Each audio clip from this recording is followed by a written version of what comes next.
Já liguei. Olá, meus amigos, amigas, internautas, sejam todos bem-vindos. Nós vamos dar continuidade ao estudo do nosso livro, Vida e Atos dos Apóstolos. Hoje vamos ao capítulo Regresso de Paulo e Barnabé. Então vamos ao Atos, capítulo 14, versículos 19 a 28. Sobrevieram, porém, alguns judeus de Antioquia e Icônio, e, havendo ganhado o favor do povo, apedrejaram a Paulo e arrastaram-no fora da cidade, dando-o por morto. Mas quando os discípulos o rodearam, ele se levantou e entrou na cidade.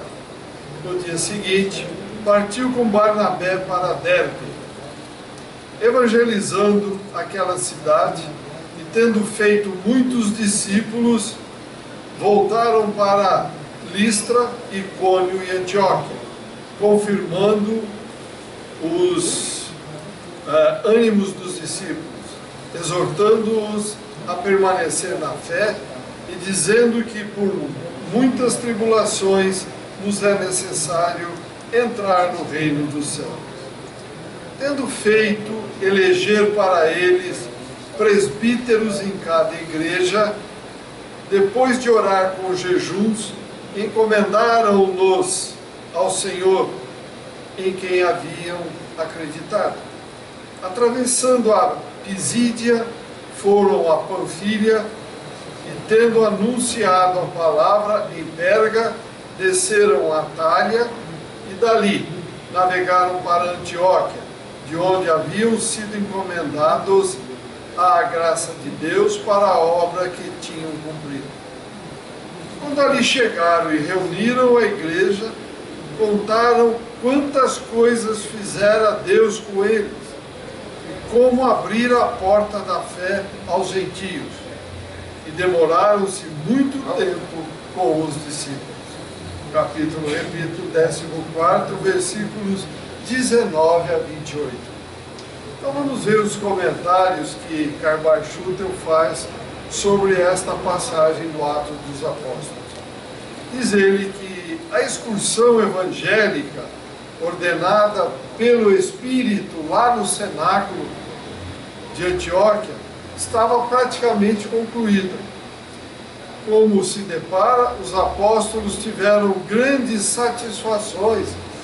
Muitos prosélitos, muita gente nova foram incluídos como novos cristãos, tanto os judeus como gentios. Conversões de valor foram feitas, como por exemplo a do procônsul Sérgio Paulo, e também a do sacerdote de Júpiter, que era o deus romano, e muitos outros chefes de sinagogas que ouviram pela primeira vez, pelos lábios de Paulo, a palavra da salvação. Lá em Chipre, Salamina, Pafos, Perga, Panfília, Antioquia da Pisídia, Icônio, Listra, são todas cidades que tinham este nome na época, que hoje são nomes completamente diferentes. O sucesso nessa cidade foi muito grande. Em Listra, nessa última cidade, lá em Listra, o sacerdócio de Antioquia e de Icônio, sabendo do sucesso, enviaram apaniguados que alvoroçaram turbulentos dentro do povo e apedrejaram a Paulo, quando então foi dado como morto. Veja, sempre nós temos em todos os lugares, em todos os momentos, apaniguados, como o próprio Carvalho usa aqui, aqueles que se locupletam do poder, aqueles que estão acomodados, acobertados pelo poder, para que sejam usados como massa de manobra. Aqui o caso. Isso existiu em todos os tempos e existe até hoje, infelizmente. Mas, embora Paulo tivesse sido maltratado, voltou a Listra, cidade de Listra, onde recebeu dos discípulos o tratamento que precisava. Partiu então no dia seguinte para Derbe. Lá em Derbe, ele anunciou, divulgou o Evangelho, fazendo muitas conversões, e com o seu companheiro Barnabé, regressou, passando novamente por Listra, Icônio e Antioquia da Pisídia, tendo falado itineratamente em todas essas cidades. Falou com muita eloquência, sem medo, colocou as verdades que ele tinha que colocar. Onde lá ele exortou os discípulos a que permanecessem na fé, e dizendo que o reino de Deus se ganha lutando, afrontando as tribulações e lutando pela espiritualidade. Nada, acrescento eu, cai de paraquedas, esperando que resolva. Lutas, bastante busca. Nessas cidades, continua Caibar, eles fizeram os discípulos elegerem companheiros que estivessem aptos para prosseguirem na tarefa que eles iniciaram. E após as orações normais de costume, foram para Panfilha, onde falaram novamente, ou assim como em Perga, depois desceram a Atalha e chegaram finalmente de volta a Antioquia. Então, reunida toda a agremiação, todos os discípulos, lá em Antioquia, numa assembleia, os ilustres missionários expuseram aquilo que fizeram durante a excursão. Narraram todos os fenômenos que se verificaram por seu intermédio e como Deus abrira as portas da fé aos gentios. Nesta cidade descansaram, pois estavam muito cansados, para prosseguirem depois do seu trabalho de evangelistas. Então vejam, nós já comentamos em outros encontros, esta vida dos apóstolos, dos primeiros apóstolos, não foi brincadeira para eles. Já disse, vou repetir, o único que teve morte natural foi João Batista. Os demais foram todos executados. Veja, olha o suplício que Paulo passou. Apedrejado. Não Batista. Ah, desculpe, tem razão. Foi João Evangelista. João Batista foi decapitado a mando de Herodes. Tem razão, foi João Evangelista. Então veja, não foi brincadeira para ninguém. Foi difícil. E nós, hoje, que temos tudo já mastigado, tudo aí para a gente só engolir, nós temos grande dificuldade. Imagine para eles. Como é que nós estamos com Cristo hoje? Está bem dentro de nós? Ou ainda passamos como os sacerdotes da parábola do samaritano? Passamos ao largo do doente, ao largo do necessitado. Como é que nós estamos? Comentários, perguntas?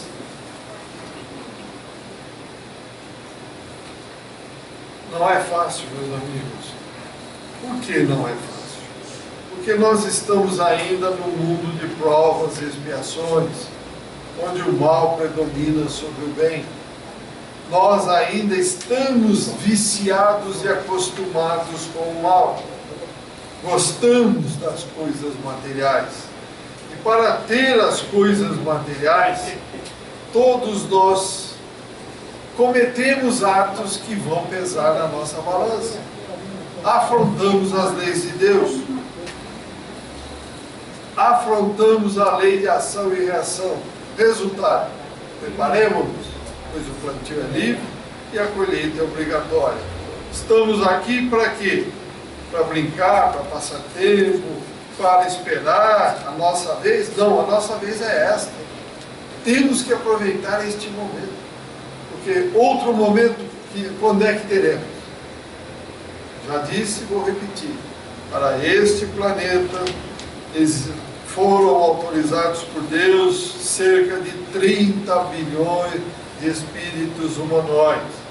somos 7 bilhões encarnados. Outros 7 são os preguiçosos, que não acreditam em nada, acham que morreu, acabou, estão dormindo no mundo espiritual. O sono dos justos, como diz aí nas escrituras, não existe o sono dos justos. Estão em altas reflexões, com seus pensamentos borbulhando, se preparando para acordar e reassumir as funções e preparar para uma nova encarnação. E os outros, onde é que estão? Estão na fila para voltar. E nós, vamos furar a fila? Vamos ter algum mérito que nos posicione à frente dos outros? Vamos para a fila, lá para o final. Não existem eleitos para Deus. Existem aqueles que têm méritos. E méritos só se consegue com trabalho e trabalho. Não adianta querer levar vantagem, porque não tem. E nem tem jeitinho. É trabalho. Trabalho. Nem o jeitinho brasileiro? Não tem jeitinho brasileiro. A lei do Gerson não vale. A lei do Gerson não vale na espiritualidade. É exatamente o oposto. Não tem. A coisa quando chega é ó. É conquista, né? Não tem chance.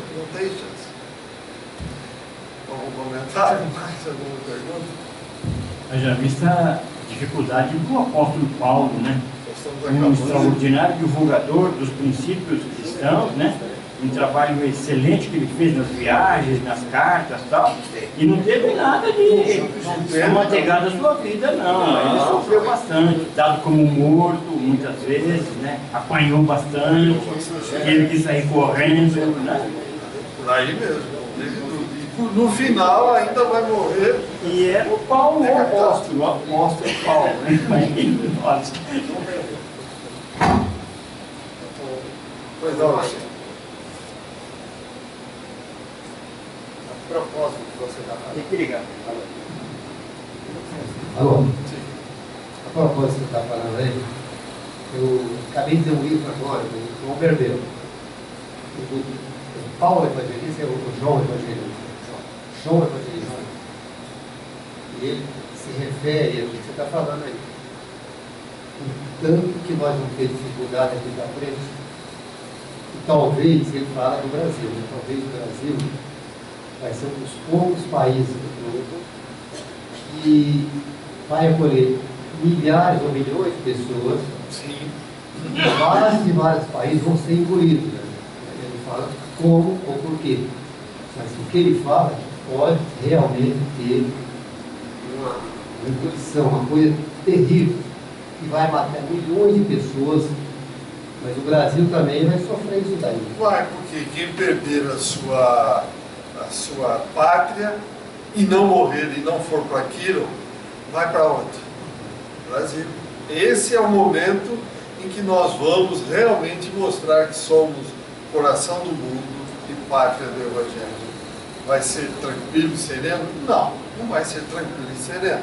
Porque, como diz o livro da doutora, não será em 2012, o que sobra no Brasil? São Paulo, um pedacinho do Paraná, um pedacinho do Mato Grosso, alguma coisa de Minas Gerais. Isso vai ser o Brasil. O restante, vamos ter que dividir com esse pessoal todo. E vamos brigar com quem? Vamos deixar morrer? Não podemos. Que é isso? Desaparece. E aí? O que sobra somos nós. Então vamos ter que realmente ceder. Não é à toa que o Cristo, por volta de 1370, com seus espíritos aí da sua plebe, que esteve aqui e disse que transplantaria a árvore do Evangelho para cá. E veio, o Evangelho está aqui. Então, né, agora nós vamos mostrar realmente se nós assimilamos todos esses ensinamentos. E se é que nós vamos receber tantas pessoas numa rua também. Não, vai ter conflitos. Tem a dúvida que vai ter conflitos. A primeira tendência é reagir, é guerrear. Mas como? Não tem o que fazer. Aprender a dividir. Não é? Nós vamos ter que aprender a dividir.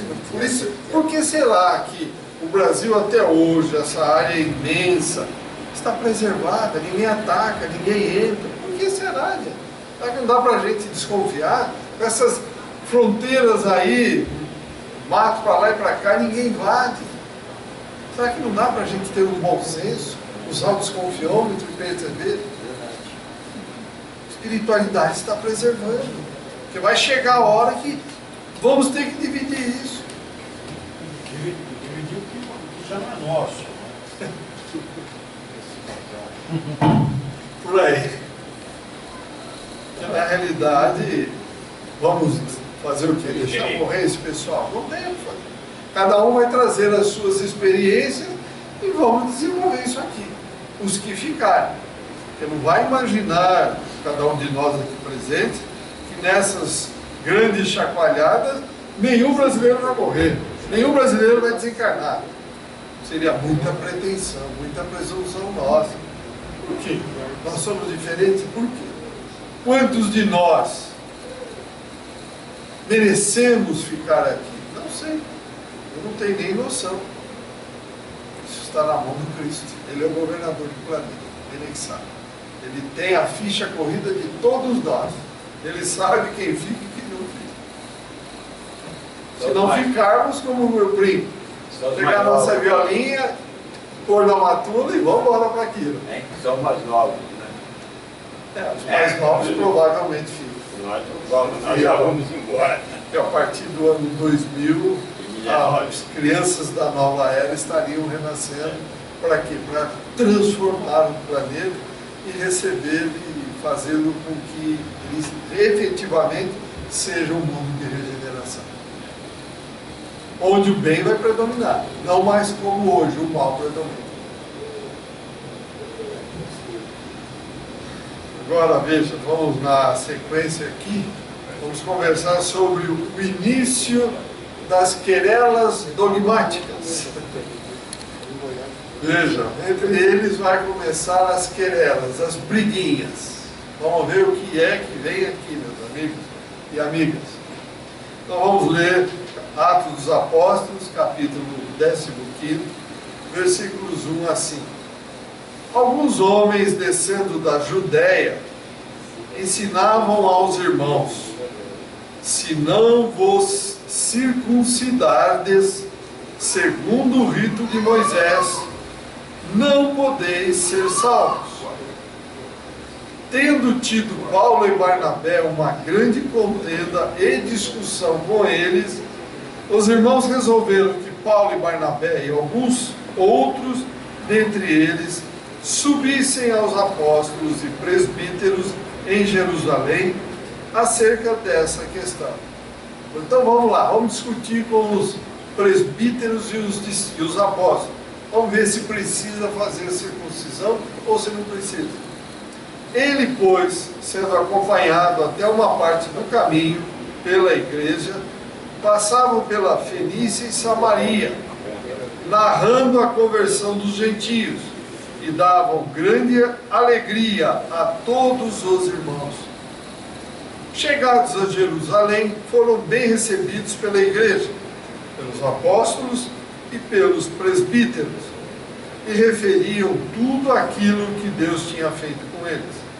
Mas levantaram-se alguns que tinham sido da seita dos fariseus e que haviam acreditado, dizendo: é necessário circuncidar os gentios e mandar-lhes que observem a lei de Moisés. Veja, esse é o capítulo 15. Desculpe a brincadeira, é o caso do peru, gente. Quem não conhece, eu já falei essa história milhares de vezes, vou repetir mais um. A filha viu a mãe preparar o peru, cortou a parte da frente do peru e a parte de trás do peru. Mãe, por que a senhora está cortando? Porque a sua avó cortava. Aí a menina foi perguntar para a avó: por que a senhora, quando vai fazer o peru, corta a parte da frente e a parte de trás? Eu aprendi com a sua bisavó. Ué, mas e por quê? Não sei, pergunte para ela. A bisavó era viva, ela foi lá: Bisa, por que você corta o peru, a parte da frente e a parte de trás, antes de colocar no forno? Filha, eu fazia isso Porque o forno era pequeno, não cabia o peru.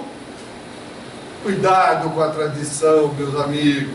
Cuidado com a tradição. Ah, eu faço porque o meu avô, o meu pai... As circunstâncias de hoje não são as mesmas da época. Então é o caso, tem que fazer a circuncisão. Para quê? Que história é essa? Porque naquele rito eles achavam que precisavam.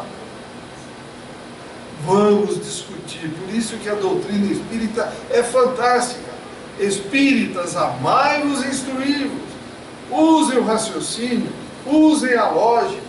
Que história é essa? Porque o meu ancestral fazia. Ele fazia porque não tinha recurso na época, ou como eu contei da historinha, o forninho era pequeno, não cabia um peru inteiro. Então precisamos tomar cuidado, gente. Parar, usar a massa cinzenta. Então vamos ver o que é que acontece aqui. Qual vai ser a briga? Como é que vão resolver essa situação? O culto externo e o dogmatismo, dogma. Mas por que é? Que história é essa? Porque é. Isso não existe. Tem que ter lógica, tem que ter resposta inteligente, que a gente possa aceitar. Engolir porque tem que engolir, isso não é resposta, gente. Dogma é desse jeito. Então, o culto externo e o dogmatismo têm sido os terríveis adversários da religião, diz Carbacho. Em todos os tempos, o culto e o dogma, dois terríveis entraves do progresso, têm desnaturado os princípios morais e científicos que são, na verdade, o fundamento, ou antes, o objetivo das revelações religiosas. Não é o cristianismo a primeira vítima imolada, morta, no altar da religião. Continua Caibar. Não poderia ele, portanto, passar sem esse batismo da perseguição que as águas lamacentas do culto e do dogma derramam sobre a cabeça dos inovadores. Ainda não haviam dado, pode-se dizer, os primeiros passos para o erguimento da doutrina de Cristo Jesus nos corações, quando então os conservadores de bagagem farisaica, alvoroçando os novos cristãos que haviam passado da gentilidade para a nova fé, já lhes queriam impor a circuncisão, prática preventiva de uma moléstia que graçava entre os judeus, devido ao clima em que se achavam. Eles não podiam compreender, como não o podem os conservadores do batismo sacerdotal, que o que se faz na carne é carne, e portanto corruptível, sem valor, e somente o que prevalece para o tempo é o que se faz no Espírito. Mas a circuncisão, como era uma prática tradicional, não podia, segundo a ideia, o espírito do sistema, ser rejeitada, tendo os apóstolos grandes controvérsias com os fariseus cristãos a tal respeito. Felizmente, o colégio apostólico repeliu com toda a energia esse enxerto que os falsos discípulos pretendiam fazer na árvore do cristianismo. E, congregados em Jerusalém, demonstraram que os corações não se purificam dos cultos, mas pela fé sincera que Deus nos concede.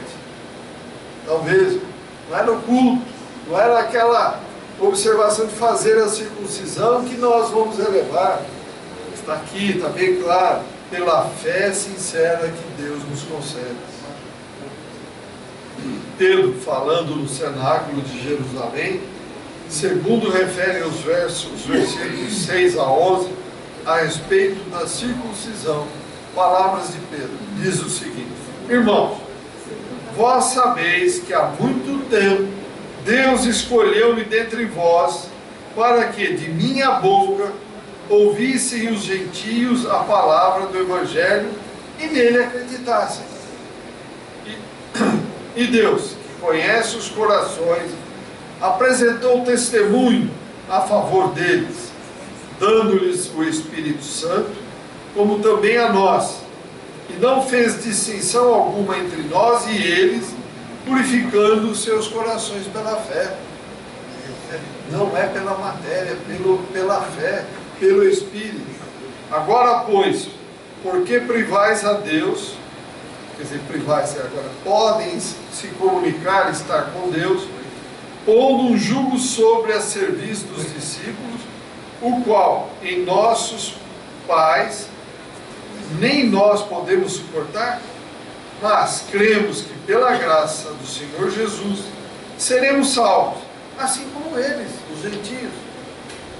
Após a palavra de Pedro, Paulo e Barnabé ergueram-se e narraram as peripécias que passaram na sua excursão e os prodigiosos fenômenos que Deus fizera por meio deles enquanto eles estavam entre os gentios. Terminada esta exposição dos dois apóstolos, Tiago deu o seu parecer sobre a matéria em questão, terminando com as textuais palavras: julgo que não se deve perturbar os gentios que se estão convertendo a Deus, mas escrever-lhes que se abstenham das viandas oferecidas aos ídolos da dissensão, dos animais sufocados e do sangue. Porque Moisés, desde os tempos antigos, tem em cada cidade homens que o pregam nas sinagogas, onde é lido todos os sábados. Então vejam, essa resolução é sábia e cristã. Outra coisa não se poderia esperar de Tiago, que também foi discípulo de Jesus, tendo sido chamado pelo Mestre no segundo ano de sua pregação. Era filho de Alfeu e de Maria, Cleófas, que era irmã de Maria, mãe de Jesus. Então, depois do Pentecostes, Tiago, menor, foi chamado para diretor do núcleo em Jerusalém. Tiago é o autor da extraordinária Epístola Universal, que traz o seu nome. Antes de terminar este capítulo, Caibar diz: eu vou transcrever algo desta carta magna, que é o verdadeiro primor da fé e da caridade. Mas, dado o parecer de Tiago na Assembleia, aprovado por todos, foram escolhidos Judas, chamado Barsabas, e Silas, homens principais entre os irmãos, para seguirem para Antioquia em companhia de Paulo e Barnabé, como portadores de uma mensagem que os apóstolos enviavam ao núcleo daquela cidade, cujo teor é o seguinte: os apóstolos, presbíteros, irmãos, aos irmãos dentre os gentios em Antioquia, na Síria e Cilícia, saúde. Visto que soubemos que alguns dentre nós, aos quais não demos mandamento, vos têm perturbado com palavras, subvertendo as vossas almas. Pareceu-nos bem, chegados a um acordo, escolher homens e enviá-los a vós, com os nossos amados irmãos Barnabé e Paulo, que têm exposto as suas vidas pelo nome de nosso Senhor Jesus Cristo.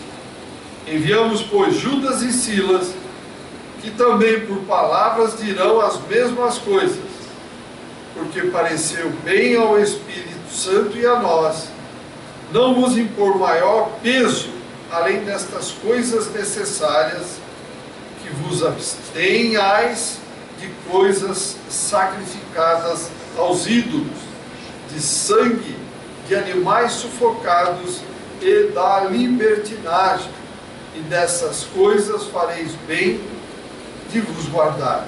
Saúde.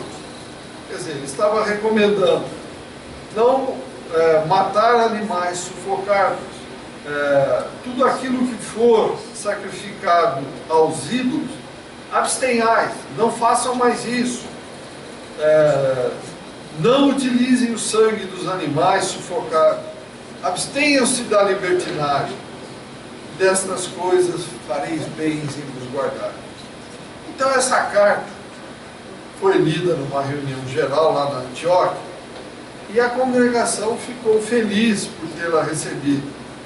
Falaram por essa ocasião Judas, falou Silas, que também eram profetas, transmitindo a todos eles palavras de fortaleza e consolação. Judas e Silas então descansaram alguns dias lá na Antioquia, deliberando Silas deliberando ali ficar, sendo que depois acompanhou a Paulo numa outra excursão evangélica. E Barnabé seguiu depois a Jerusalém com João Marcos, ficando Judas nesta última cidade. Então, pelo que se verifica nos tempos apostólicos, a circuncisão foi um sacramento do mosaísmo da lei de Moisés, contra o qual muito lutaram os apóstolos.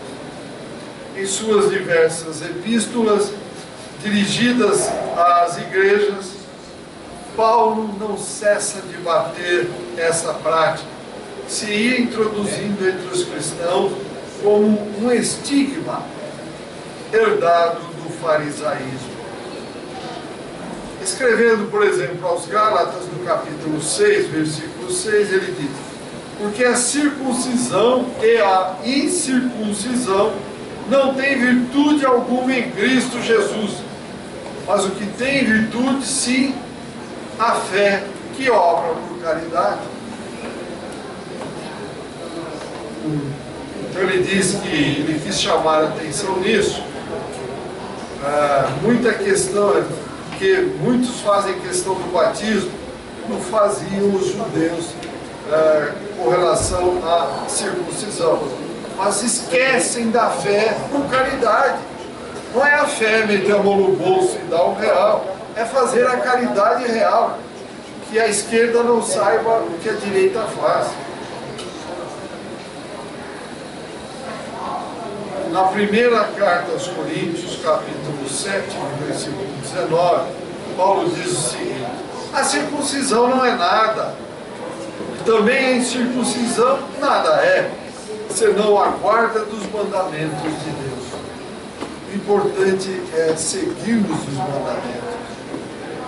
Na carta que Paulo mandou aos Colossenses, ele lembra: mortificai os vossos membros que estão sobre a terra. Quais são eles? A luxúria, a imundície, daí a resposta da circuncisão, porque o banho era uma coisa rara, por isso dava uma doença, era por falta de banho. Voltando, a luxúria, a imundícia, a paixão, a má concupiscência, a avareza, a idolatria, pelas coisas que vêm a ira de Deus, nas quais também vós andastes no outro tempo, quando vivieis nelas. Ele está falando, gente, para com isso. Vocês já fizeram muito isso em outras vidas. A partir de agora, deixe isso de lado. Mas agora deixai todas essas coisas, ou seja, a ira, a cólera, a malícia, a calúnia. Isso Paulo falou há 2000 anos, gente. Hoje não tem mais, né? A ira, a malícia, a cólera, a calúnia, acabou tudo. A palavra torpe que sai da vossa boca. Não mintais uns aos outros, tendo-vos despido do homem velho com os seus feitos, tendo-vos revestido do homem novo, que se renova para o pleno conhecimento, segundo a imagem daquele que o criou, onde não pode haver grego nem judeu, circuncisão nem incircuncisão, bárbaro, escravo, livre, mas Cristo é tudo e em todas as coisas. Então veja, uma parada por aqui. Então não adianta nós ficarmos apegados às coisas materiais. O que nós precisamos sim é abrir o coração, entender essa beleza que é estes ensinamentos, que são esses ensinamentos do Cristo, essa persistência, esse exemplo que todos esses discípulos deram. E acima de tudo, pormos na nossa cabeça que ninguém é desse planeta. Ninguém está aqui eternamente. Nós estamos momentaneamente. Já já chega a hora, temos que voltar. E vamos largar tudo aqui. Matéria não levamos nada. Só vamos levar as obras que fizemos em termos de caridade. Só vamos levar aquilo que de bom executamos em prol do próximo. E aí? O que é que fizemos? Que balanço nós podemos fazer? Estamos realmente tranquilos? Se fecharmos o olho agora e abrirmos estando na espiritualidade, estaremos tranquilos? Como diz Santo Agostinho, ao final do dia, recolhei-vos dentro de vós mesmos. Fazei um balanço. Se vós estáis tranquilos, achando que tudo que fizeram aos outros, vocês poderiam receber e não ficariam chateados, não ficariam aborrecidos, fiquem tranquilos, vocês estão bem. Esse é o balanço que nós temos que fazer. Mudou alguma coisa, meus amigos e amigas, nesses 2000 anos? Ou continuamos ainda presos aos dogmas? Continuamos presos a um monte de coisa. Ah, era assim que fizeram, tem que ser feito assim. Como é que nós estamos? Como é que nós estamos? Vamos refletir bastante sobre isso. Abro para algumas perguntas, alguma sugestão. Vai mudar. Fica só a regeneração. Regeneração, automaticamente o bem vai predominar.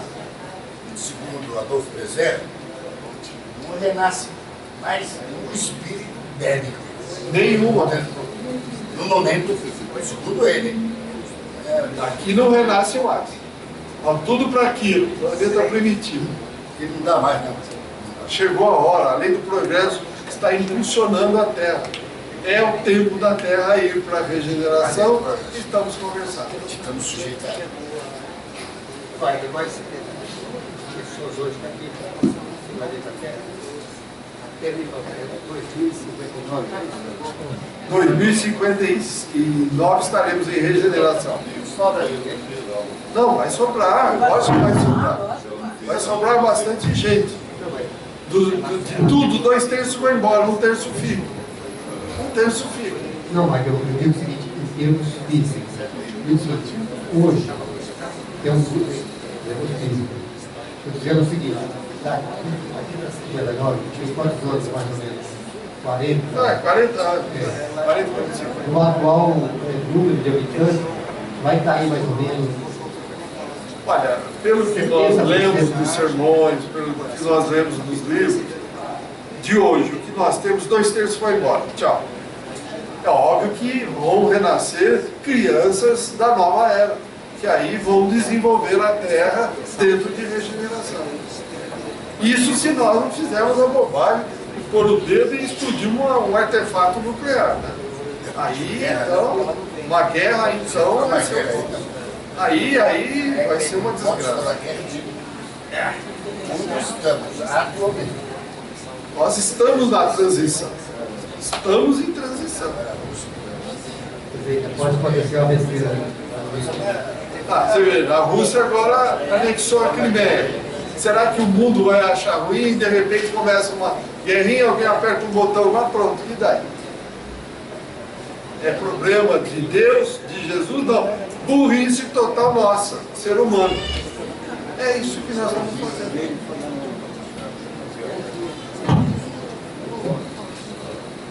Alguma coisa?